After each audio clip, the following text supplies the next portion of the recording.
عنوان: پاکستان اور بھارت کا تاریخی سفر۔ برطانوی راج کے دور میں برصغیر ایک ایسی سرزمین تھی جہاں لوگ دیہاتوں اور شہروں میں سکون سے زندگی گزار رہے تھے۔ ہر طرف ایک پرانی تہذیب اور روایتوں کی جھلک دکھائی دیتی تھی۔ بازاروں میں ہر مذہب کے لوگ مل کر کاروبار کرتے، ہنستے بولتے اور روزمرہ زندگی کی مصروفیات میں مشغول رہتے۔ ہندو، مسلمان، سکھ سب اکٹھے رہتے تھے۔ اسی دور میں کچھ سوچنے والے ذہن ابھرے۔ ڈاکٹر علامہ اقبال جیسے مفکرین نے نئے خیالات اور تصورات پیش کیے۔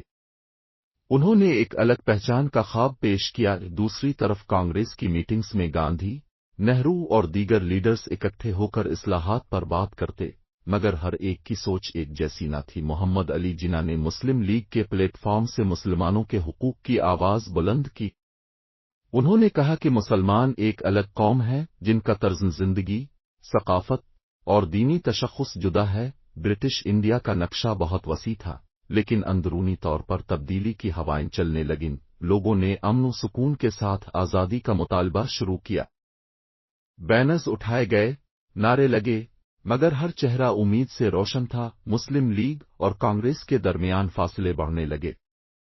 دونوں جماعتیں اپنے اپنے راستے کی تلاش میں تھیں۔ دفتروں میں اجلاس ہوتے، قانونی دستاویزات پر دستخط کیے جاتے اور چائے کی پیالیوں کے ساتھ مستقبل کے فیصلے کیے جاتے۔ پھر وہ دن آیا جب اخبار میں یہ خبر چھپی، آزادی کا اعلان ہو گیا۔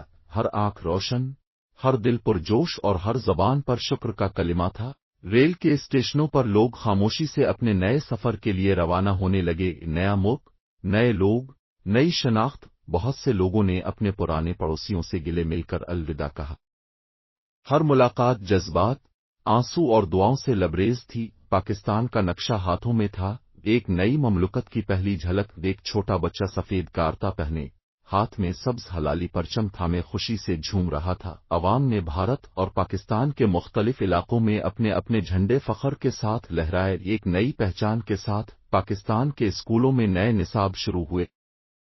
اردو زبان، ثقافت اور حب الوطنی کی تعلیم دی جانے لگی۔ قائد-اعظم نے پاکستان کاف چھوٹیے پہلی کابینہ میٹنگ میں نئے سفر کا آغاز کیا۔ ہر رہنما کے دل میں ملک کی ترقی کی سوچ تھی۔ نئی دہلی کی گلیاں بھی بدلنے لگیں۔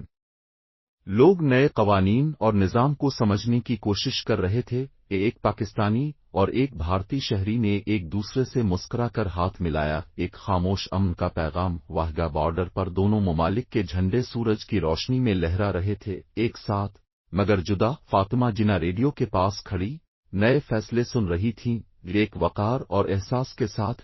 لاہور کے ایک پارک میں لوگ خاموشی سے دعا مانگ رہے تھے، نیت صاف، دل مطمئن۔ میان پاکستان اور انڈیا گیٹ دونوں اپنی اپنی قوم کی پہچان بن چکے تھے۔ ایک کلاس روم میں گلوب پر برصغیر دکھایا جا رہا تھا۔ دونوں ممالک کے جھنڈے الگ الگ مگر قریب رکھے گئے، اور آج بھی ایک پاکستانی اور بھارتی طالب علم ایک لائبریری میں ساتھ بیٹھے مسکرا رہے ہیں۔